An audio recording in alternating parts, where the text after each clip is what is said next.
Hi friends, പുതിയൊരു വീഡിയോയിലേക്ക് എല്ലാവർക്കും സ്വാഗതം. മേലൂർ മഗ്ന, അരിക്കൊമ്പൻ ഇവരുടെയൊക്കെ കഴുത്തിലുള്ള റേഡിയോ കോളർ എല്ലാവർക്കും ഒരു കൗതുകമുണർത്തുന്ന ഒരു കാര്യം തന്നെയാണ്. എന്താണ് റേഡിയോ കോളർ? എങ്ങനെയാണ് ഇത് വർക്ക് ചെയ്യുന്നത്? ഇത് വെച്ച് സിഗ്നൽ ഇല്ലാതാകുന്നൊരു പ്രശ്നം വരുമോ?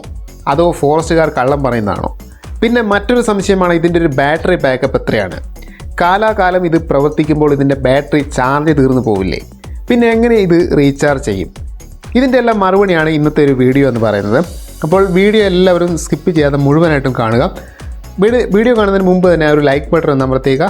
ആദ്യമായിട്ട് വീഡിയോ കാണുന്നവരാണ് ചാനൽ സബ്സ്ക്രൈബ് ചെയ്തൊന്ന് സപ്പോർട്ടും ചെയ്തേക്കുക. വളരെ അപകടകാരിയായ ആനകൾക്ക് അല്ലെങ്കിൽ കനത്ത നാശനഷ്ടം സൃഷ്ടിക്കുന്ന ആനകൾക്കാണ് പൊതുവെ ഇത്തരത്തിലുള്ള wireless tracking കോളറുകൾ ഘടിപ്പിക്കുന്നത്.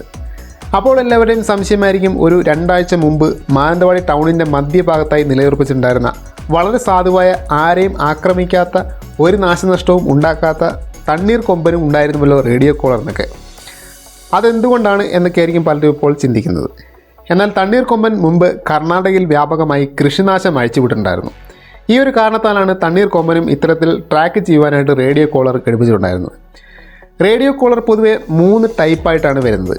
VHF, UHF, GSM എന്നീ 3 ടൈപ്പുകളാണ്. ഇതിൽ VHF എന്ന് പറയുന്നത് 300 MHz വരെ റേഡിയോ സിഗ്നൽസ് പ്രൊവൈഡ് ചെയ്യാൻ സാധിക്കുന്ന ഒരു റേഡിയോ കോളറാണ്. നമ്മുടെ പഴയ FM റേഡിയോ സിഗ്നൽസും പഴയ ദൂരദർശൻ്റെ TV സിഗ്നൽസും പോലീസുകാരുടെ കയ്യിലൊക്കെ ഇരിക്കുന്ന വയർലെസ് സെറ്റിനുമൊക്കെ ഉപയോഗിച്ചിരിക്കുന്നത് ഇത്തരത്തിലുള്ള VHF സിഗ്നലുകളാണ്. 160 കിലോമീറ്റർ വരെ പോകുവാനുള്ള ഒരു സ്ട്രെങ്ത് ഈ സിഗ്നലുകൾക്ക് ഉണ്ടെങ്കിൽ പോലും കുന്നും മലയുമൊക്കെ ഇത്തരം സിഗ്നലുകൾക്ക് ഒരു വെല്ലുവിളിയാണ്. വലിയ കുന്നുകൾ, മലകൾ ഇവയൊക്കെ ഉണ്ടെങ്കിൽ തന്നെ ഈ ഒരു സിഗ്നലുകളെ മറയ്ക്കുമെന്നൊരു പ്രശ്നമുണ്ട്.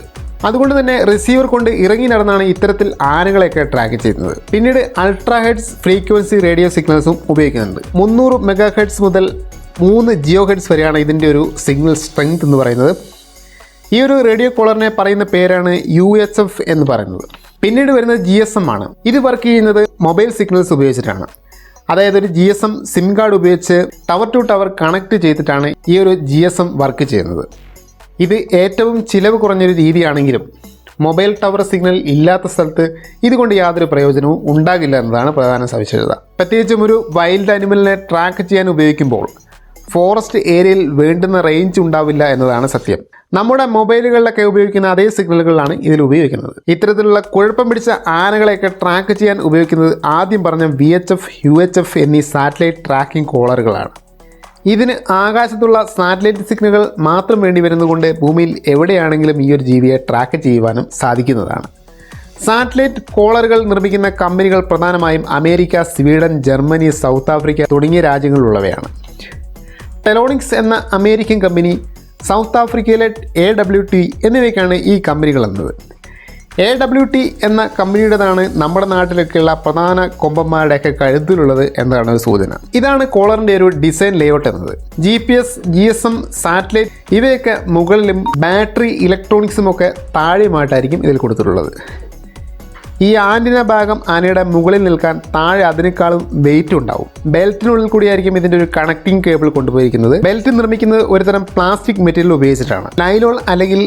നൈലോൺ അല്ലെങ്കിൽ ക്യാൻവാസ് മെഷീൻ അല്ലെങ്കിൽ പ്ലാസ്റ്റിക്കിൻ്റെ ഒരു ആവരണം ബെൽറ്റിൽ ഉണ്ടായിരിക്കുന്നതാണ്. ആന പോലെ അതിഭയങ്കരമായ പവറുള്ള ഒരു മൃഗത്തിന് വലിച്ചോ മരത്തിൽ കൊണ്ടുപോയി ഉരച്ചോ പെട്ടെന്ന് ഇത് നശിപ്പിക്കാൻ പറ്റാത്തൊരു രീതിയിലാണ് ഇതിൻ്റെ ഒരു പുറം ഭാഗം നിർമ്മിച്ചിരിക്കുന്നത്. കുറഞ്ഞതൊരു 3 വർഷത്തേക്കെങ്കിലും ഇത് ലാസ്റ്റ് ചെയ്യുമെന്നാണ് ഇതിൻ്റെയൊക്കെ കമ്പനികൾ പറയുന്നത്. ഈ ഒരു കോളർ എപ്പം ഓൺ ചെയ്യുന്നുവോ അപ്പോൾ മുതൽ സെറ്റ് ചെയ്തിട്ടുള്ള ഇടവേളകളിൽ പ്രോഗ്രാം ചെയ്തിട്ടുള്ള സാറ്റലൈറ്റിലേക്ക് ഡാറ്റ സിഗ്നൽ അയച്ചു തുടങ്ങും. ഇത് സാറ്റലൈറ്റ് വഴി കോളർ ഉണ്ടാക്കിയ കമ്പനി അത് കഴിഞ്ഞ് ഇൻ്റർനെറ്റിലൂടെ രജിസ്റ്റർ ചെയ്തിരിക്കുന്ന ടീമിന് ലോഗിൻ ചെയ്തിട്ട് ഉപയോഗിക്കാം. ആനയിലാകുമ്പോൾ അത് സെറ്റ് ചെയ്ത ടീം എന്നത് ഫോറസ്റ്റ് ഡിപ്പാർട്ട്മെൻറ്റാണ്.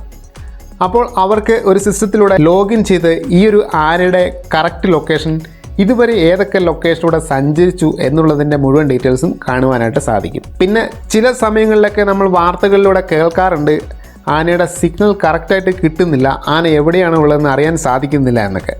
ഇതിനും കാരണങ്ങൾ ഏറെയുണ്ട്. ഇത് പ്രധാനമായും റേഡിയോ കോളർ നശിച്ചു പോവുകയോ തീരെ മോശം കാലാവസ്ഥ, അതായത് കട്ടിയുള്ള മേഘങ്ങൾക്കൊക്കെ സാറ്റലൈറ്റിന് വലിയ തടസ്സമാണ്. പലപ്പോഴും മോശം കാലാവസ്ഥയിലൊക്കെ നമ്മുടെ TV സിഗ്നൽ, റേഡിയോ സിഗ്നലൊക്കെ വീക്കാവാറുണ്ട്. അതുപോലെ തന്നെ ഈ ഒരു കോളറിനെയും അത് ബാധിക്കും. പിന്നീട് വരുന്നൊരു പ്രശ്നമാണ് വലിയ ഉഗ്ര മരങ്ങൾ മലകൾ ഇവയൊക്കെ തന്നെ സിഗ്നലുകൾക്ക് വലിയൊരു മറയാണ്. ഇത്തരം പ്രശ്നങ്ങളുണ്ടെങ്കിൽ തന്നെ സിഗ്നലുകൾ വേണ്ടത്ര ലഭിക്കാതെ വരികയും ആനയെ ട്രാക്ക് ചെയ്യാൻ സാധിക്കാതെ വരികയും ചെയ്യുന്നു. ലൊക്കേഷൻ മാത്രമല്ല കോളറിലൂടെ അറിയാൻ പറ്റുന്നത്. സെൻസറുകൾ വഴി ആനയുടെ റിയൽ ടൈം മൂവ്മെൻറ്റ്സും ജീവനോടെ ഉണ്ടോ എന്നുൾപ്പെടെയുള്ള കാര്യങ്ങളും ഇതിലൂടെ അറിയാനായിട്ട് സാധിക്കുന്നതാണ്. അപ്പോൾ ഇത്രയൊക്കെയാണ് നമ്മുടെ റേഡിയോ കോളറിൻ്റെ കഥകൾ എന്ന് പറയുന്നത്. റേഡിയോ കോളർ എങ്ങനെയാണ് വർക്ക് ചെയ്യുന്നതും അതുപോലെ തന്നെ റേഡിയോ കോളർ വെച്ചിട്ട് എങ്ങനെയാണ് ഒരു ആനയെ ട്രാക്ക് ചെയ്യുന്നതെന്നും ഒക്കെ നമുക്ക് മനസ്സിലാക്കാൻ സാധിച്ചുവെന്ന് ഞാൻ കരുതുന്നു. അപ്പോൾ ഈ ഒരു വീഡിയോ നിങ്ങൾക്ക് യൂസ്ഫുൾ ആണ്, തീർച്ചയായിട്ടും ഒന്ന് ലൈക്ക് ചെയ്യുക. നിങ്ങളുടെ ഫ്രണ്ട്സിലേക്കും എല്ലാവരിലേക്കും നിങ്ങൾ ഈ ഒരു വീഡിയോ മാക്സിമം ഒന്ന് ഷെയർ ചെയ്യുക. പുതിയൊരു വീഡിയോ ആയിട്ട് വീണ്ടും കാണാം ഫ്രണ്ട്സ്.